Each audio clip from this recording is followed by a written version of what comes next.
Hello friends, Jhumki সংসার চ্যানেলে আপনাদের স্বাগত জানাই। আজকে আমি আপনাদের খুব সহজ পদ্ধতিতে চটজলদি ঘুগনি করে দেখাবো। এটা পুরো দোকানের মতো খেতে লাগবে, কিন্তু খুব তাড়াতাড়ি হবে। দেখুন, প্রথমেই তেল গরম করে তেজপাতা, শুকনো লঙ্কা, ছোট এলাচ, দারচিনি, লবঙ্গ আর কিছুটা জিরেও দিয়েছি ফোড়নেতে। ফোড়নটা ভাজা হয়ে এলে কিছুটা পেঁয়াজ পাতলা পাতলা করেই কেটে রেখেছিলাম, যাতে ঘুগনির সাথে মিশে যায় ভালো করে। পেঁয়াজ কুচিটা দিয়ে দেব। পেঁয়াজটার একটু রং ধরে এলে ভাজা হয়ে আসার পরে কিছুটা আলু কেটে রেখেছিলাম, সেই আলুগুলোও দিয়ে দেব। আমি আলুগুলো আলাদা করে সিদ্ধ করিনি, যাতে তাড়াতাড়ি সিদ্ধও হয়ে যায় অথচ ভাজাও হয়ে যায়। তার জন্য একটু ঢেকে চাপা দিয়ে দিয়ে রান্না করব।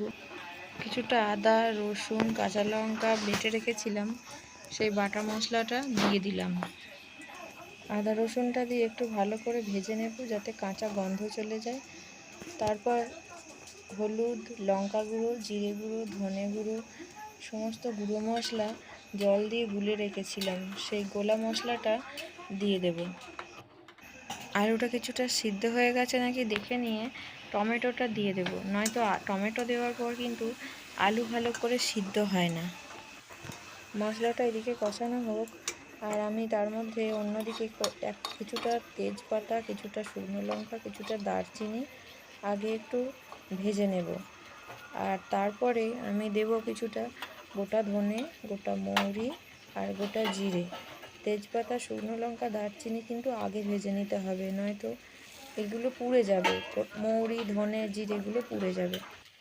কিছুটা মটর আমি সিদ্ধ করে রেখেছিলাম, ভিজিয়ে রাখার পরে নুন আর কাঁচা লঙ্কা দিয়ে সিটি মেরে রেখেছিলাম প্রায় 4-5টার মতো।